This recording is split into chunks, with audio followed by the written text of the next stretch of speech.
Minister Modi held a high-level meeting today to review rescue operations for 3,000 plus Indians stranded in Sudan. Sudan has been witnessing deadly fighting for the last 7 days after a 3-day truce was broken. Over 400 are reported dead so far. Sudan has been torn by a tussle between the powerful military and paramilitary force called the Rapid Support Force that has been sharing power ever since 2021 when interim PM Abdullah Hamdok was ousted in a coup. The proposal to merge the paramilitary force RSF into the army in preparations for elections to be held later this year in Sudan, which by the way, if held, would be the first in over 3 decades, has caused the current flashpoint. Now, in the midst of this are Indians, including businessmen, who are wondering how to get out of a country which is being torn apart by violence. Take a look at this report.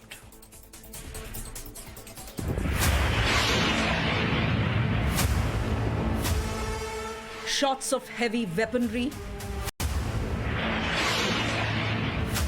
fighter jets flying low overhead, houses struck. Africa's largest nation, Sudan, is going up in flames. These are visuals from Sudanese capital, Khartoum. The city has turned into a battleground. At war, the army and the powerful paramilitary group, the Rapid Support Forces.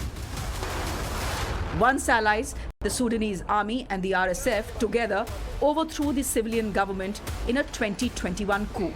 The question that emerged, who will have control of the country? A tug of war took shape between the two. Matters intensified when a proposal was made to merge the Sudanese army and the RSF. The proposal was made during talks between the army and civilian leaders to hammer out a deal. The war took a further violent turn when the chief of the RSF was elevated to the position equal to the Sudanese army chief. As a result, tensions are sky high in densely populated areas of the country. Thousands of civilians continue to flee the capital. All of this in the last few days of Ramzan. Food, water and basic essentials are running dry.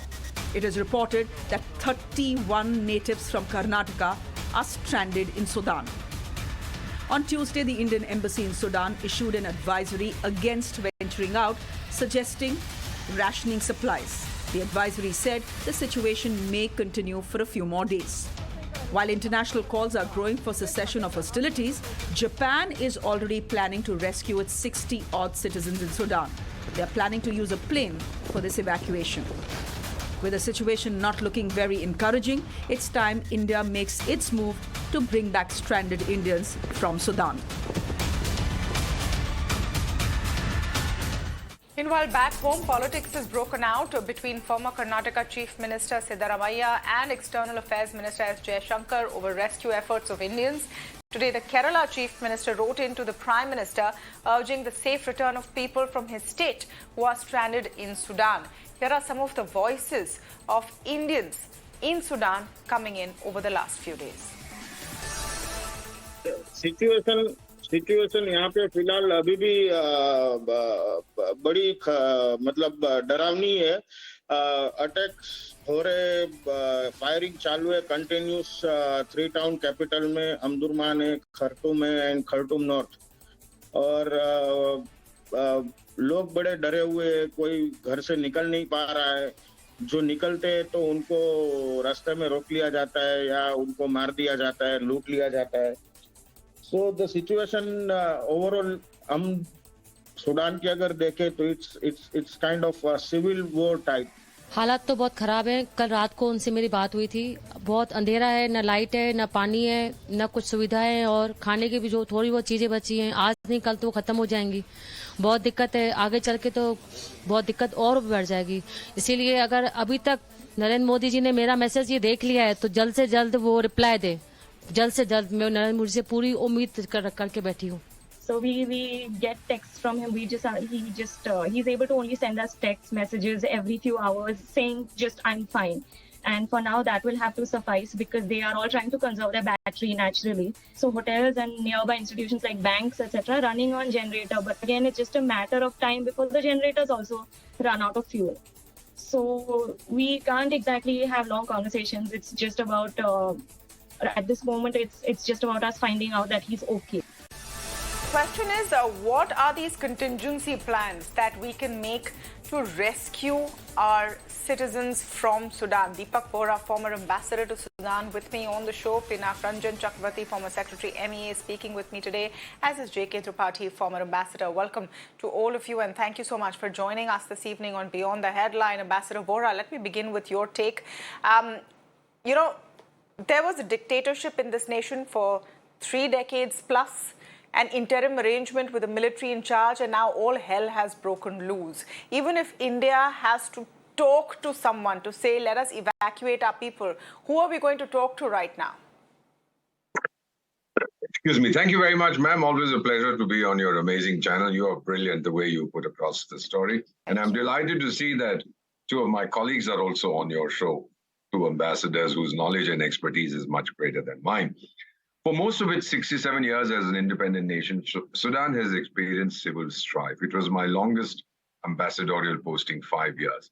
In fact, the first civil war between the Islamic North and the African South began in 1955, before its independence. Then there were periods of democratic transition, but the politicians fought each other. The people welcomed the return of the military. Ma'am, 50 years of civil war ended with an amazing comprehensive peace agreement, giving the south of Sudan the right to secede. They went away. Then what happened was that war broke out in Western Sudan, a place called Darfur. The Sudanese army, by then very tired, outsourced the war to a bunch of thugs, crooks, scoundrels called Janjaweed. It means the warrior on a horse. And this Janjaweed was commanded by a former camel herder, whom you now refer to as, quote-unquote, General Hamdan Dagalo Hameti. I know that scoundrel very well. So these fellows did all kinds of funny things in Darfur because it was a self-financing operation. As a result of which, President Omar Hassan al-Bashir, whom I knew extremely well, you referred to him as being the dictator for 30 years, he was indicted by the International Criminal Court, put in jail by these 2 fellows who were his subordinates, but then conspired to throw him out, lest they also be implicated in this entire sad story of Darfur. Now he's in jail with throat cancer. He's going to die any day. Then these 2 guys formed a hybrid government, civil military. Within 2 years, threw out the civil component and assumed charge. What are they fighting over now? Very simple. It always happens. Ultimately, both these guys who are very rich, the question is, who is going to control whatever remains of Sudan's oil, because 80% went to the south, and who is going to control the natural resources, most important of them being gold. Second question, what happens to the tens of thousands of what you refer to as the paramilitary, the rapid support forces, the original Janjaweed, the original scoundrels in Darfur?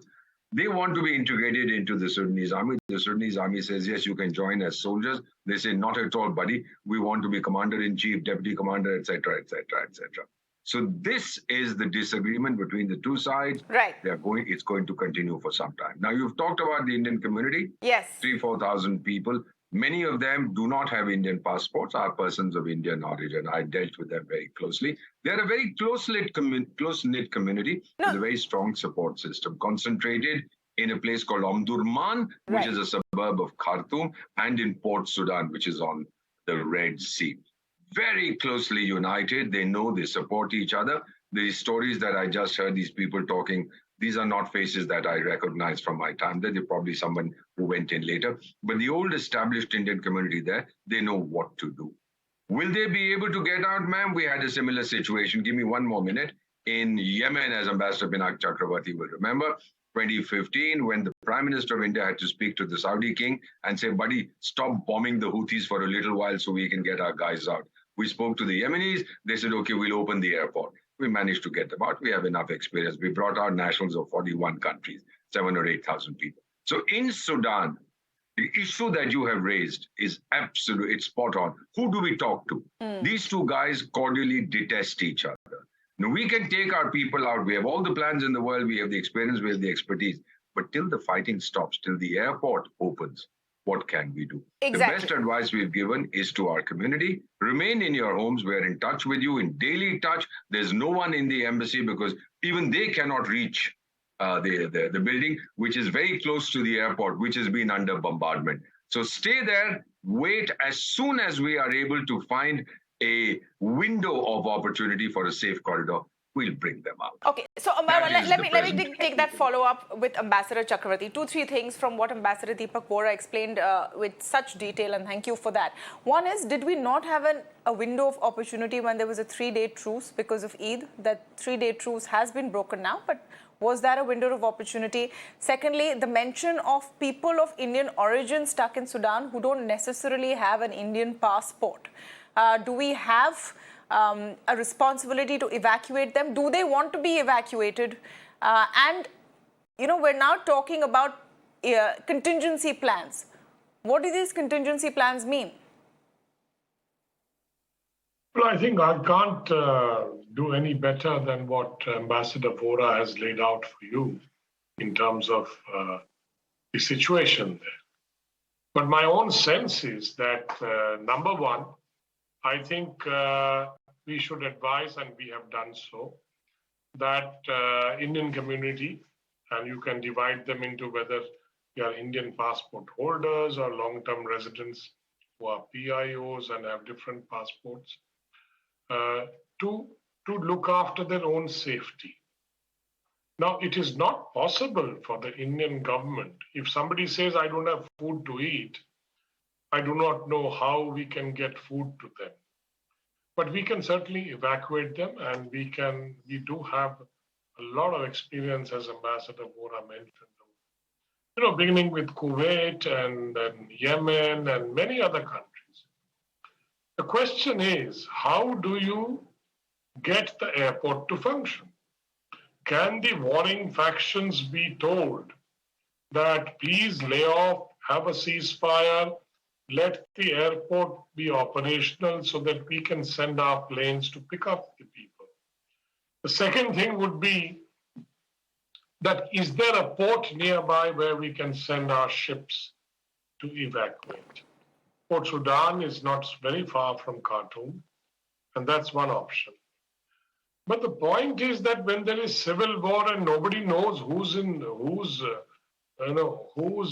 calling the shots, and everybody's fighting, and there's road-to-road fighting in Khartoum, I think the first thing is to make sure that you remain safe. Yeah. And without that, if you are not safe, then there will be no evacuation. If you die, there cannot be any evacuation. Okay. So I think our minister, Dr. Jaishankar, is already trying very, very hard.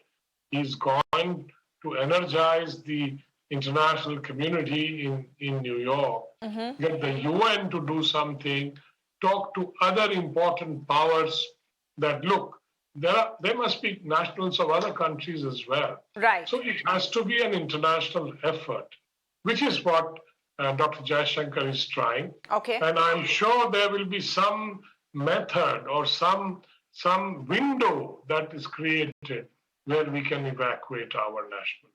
Okay. Ambassador Tripathi, I just want to come to the bigger picture and India's sort of experience with evacuations. We had to use our expertise in Ukraine, in Afghanistan, when the Taliban finally came back in such a swift manner.